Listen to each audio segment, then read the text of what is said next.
Dwayne Johnson discovered his personal chef was skipping meals to feed his starving family. What The Rock did next left the entire crew in silent tears. The morning light broke gently over the hills, casting a golden hue across the quiet set. It was still early, but the crew was already moving, their laughter soft and sleepy as they prepared for another long day of filming. In the middle of it all walked Dwayne Johnson, calm, grounded, and smiling as he greeted every single person by name. He wasn't just the star of the film. To them, he was family. What made people admire Dwayne the most wasn't just his fame or the way he filled a room. It was the way he noticed things, small things.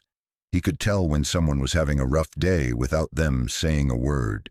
He had a way of making people feel seen, even in the background.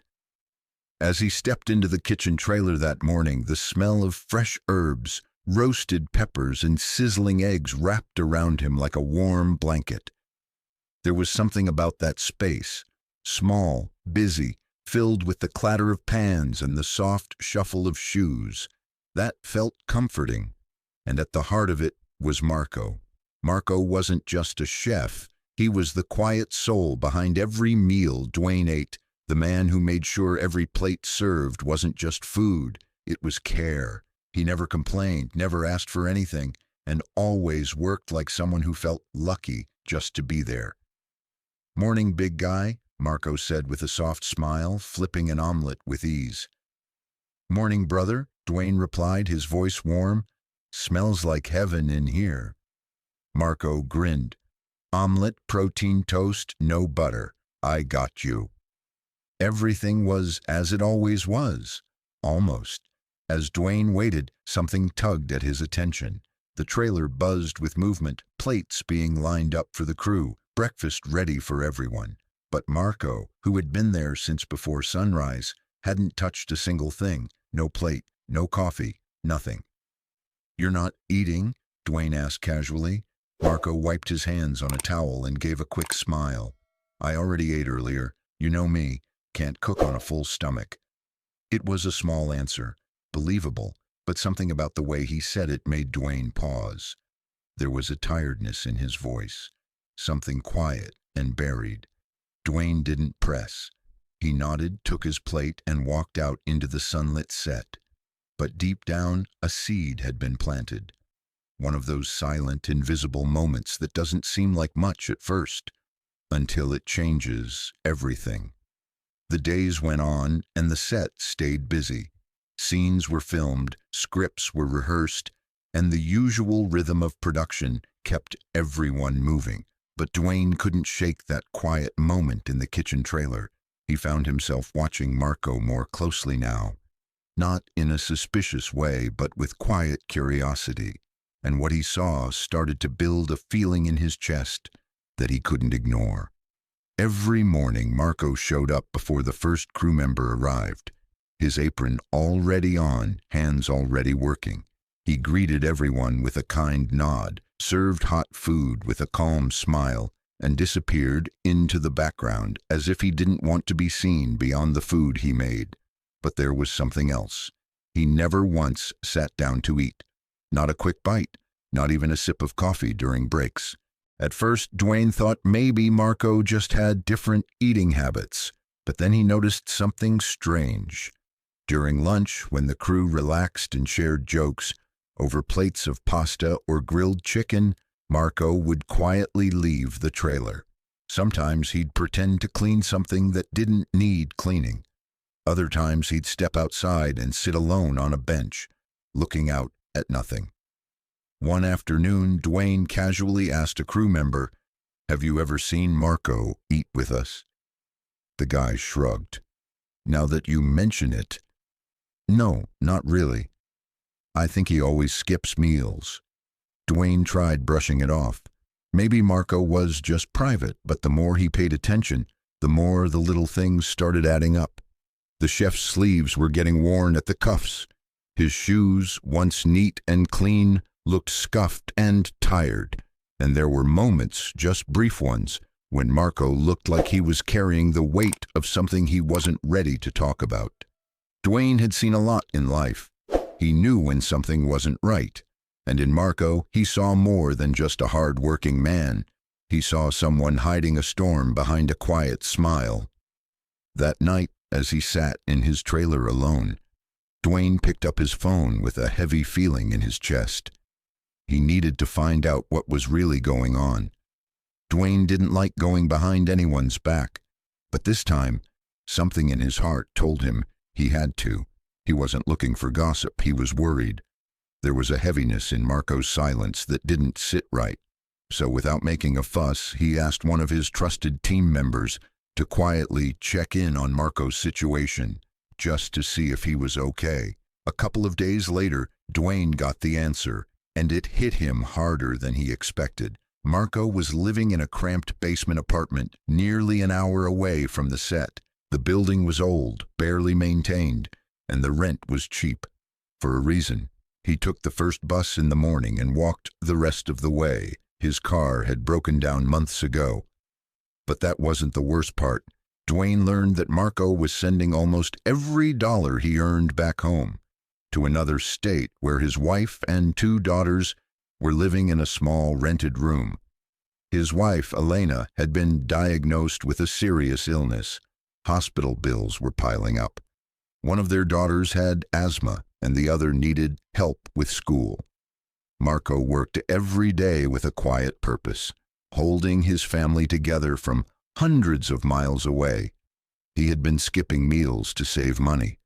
Not because he was dieting, not because he had strange habits, but because he wanted every penny to go to his family.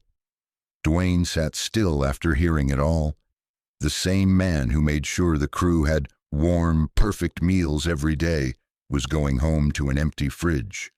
The same hands that prepared gourmet plates hadn't touched a full meal in days.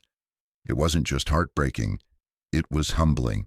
Suddenly, every moment made sense. The tired smile, the worn clothes, the silence when others laughed at lunch. Marco wasn't just struggling, he was sacrificing quietly without asking anyone for help. Dwayne leaned back in his chair, eyes fixed on the floor. He felt a knot in his throat.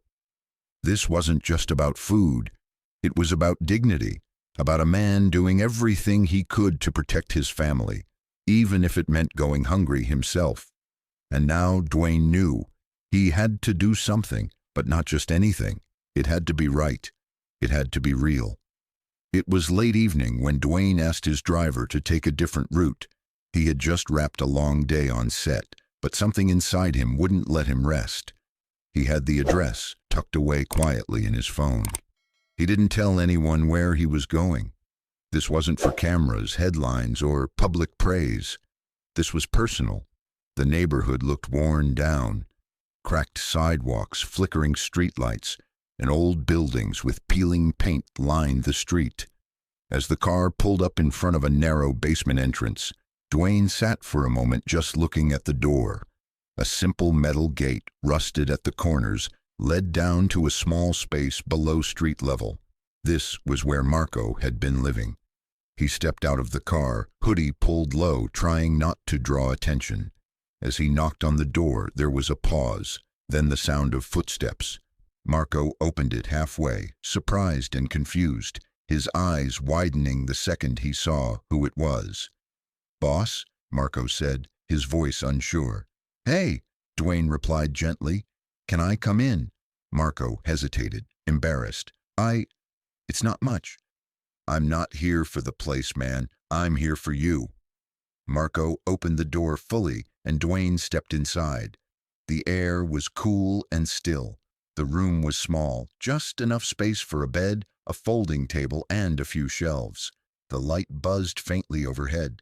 In the corner sat a small fridge with nothing in it but a bottle of water and 2 eggs.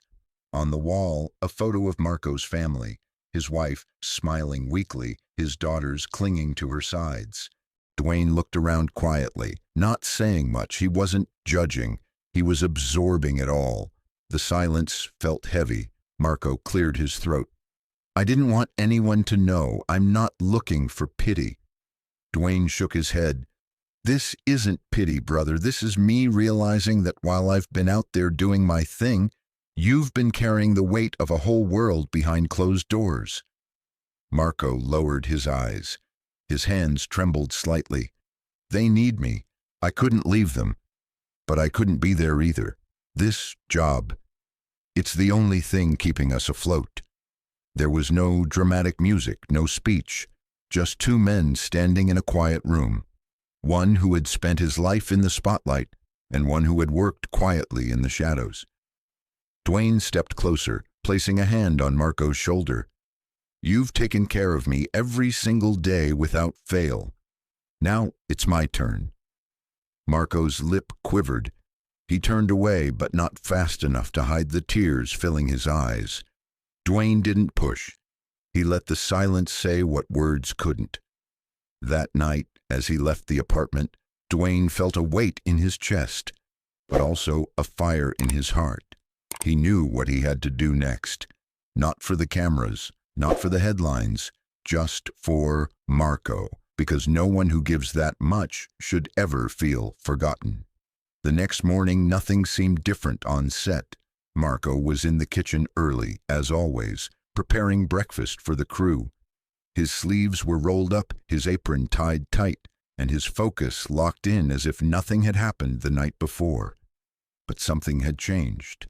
Just not for Marco yet. Dwayne kept it quiet. He didn't talk about the visit, didn't mention what he saw.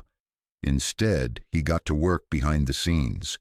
No announcements, no social media, just silent action. The first thing he did was call his personal lawyer. Within hours, medical experts were contacted, and arrangements were made for Marco's wife, Elena, to receive treatment from one of the best private hospitals. Dwayne covered the costs without blinking. Every bill, every scan, every follow-up. He didn't want Marco's daughters to worry either, so he also arranged for private tutors and therapy support. Whatever the girls needed, he made sure it was done.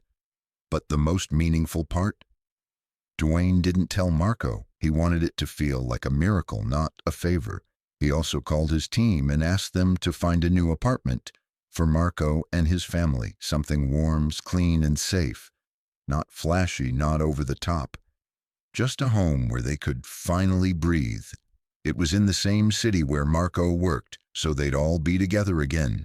Dwayne personally signed the lease, paid the first full year in advance, and made sure the kitchen was stocked, the beds were ready, and the place felt like someone had cared. The plan came together within 3 days, and still Marco had no idea. During those days, Dwayne kept checking in casually. He'd swing by the kitchen, crack a joke, ask about the food. Marco smiled like always, but behind that smile there was still a quiet weight that hadn't lifted. Dwayne knew it was almost time. Everything had been arranged. Elena and the girls were already on their way. The apartment was ready. The surprise was just around the corner. And as Dwayne looked at Marco that evening, carefully seasoning a pot of soup like it was the most important thing in the world, he felt a deep warmth in his chest. This wasn't about saving someone. It was about reminding a good man that he mattered, that someone had seen him, and that he didn't have to carry everything alone anymore. The sun had just begun to set when Dwayne walked into the kitchen trailer, a little earlier than usual. The crew was wrapping up for the day, laughter echoing in the distance. Marco was wiping down the counters, the smell of roasted vegetables still hanging in the air. He looked up, surprised to see Dwayne standing there with a strange calmness in his eyes. "Hey, Marco," Dwayne said gently, "can you come with me for a second? There's someone I want you to meet." Marco hesitated, unsure, but nodded. He followed Dwayne across the lot, past the soundstage, until they reached a quiet corner where a small black SUV was parked. Dwayne opened the door. Inside sat Elena, pale but smiling. Beside her, their daughters, one holding a small stuffed bear, the other with a handmade card clutched tightly in her hand. Marco froze. His mouth opened, but no words came out. His hands trembled as he stepped forward, eyes locked on the faces he hadn't seen in months. Papa!" the youngest cried out. They rushed into his arms. Elena followed slowly, tears slipping down her cheeks. The four of them held each other for a long, quiet moment, as if the world had paused just for them. When Marco finally looked back at Dwayne, he couldn't speak. He didn't need to. The tears in his eyes, the way he held his family like he never wanted to let go again, it said everything. Dwayne stepped forward and placed a key in Marco's hand. "Your new home's ready. You don't have to worry about anything anymore," he said softly. "Just be with them now." Marco stared at the key, then at his family, then at Dwayne, his voice barely a whisper. "Thank you for seeing me." Weeks passed and things looked different now, but in the best way. Marco no longer walked onto set alone. His wife and daughters were close by, living in a warm, sunlit apartment not far from work. Elena was receiving proper treatment, and the girls had started school with fresh uniforms and hopeful eyes. Marco still cooked, still wore his apron, still moved with quiet pride, but now there was peace in his steps. He no longer skipped meals. In fact, he made sure to sit and eat with the crew, often laughing louder than anyone at the table.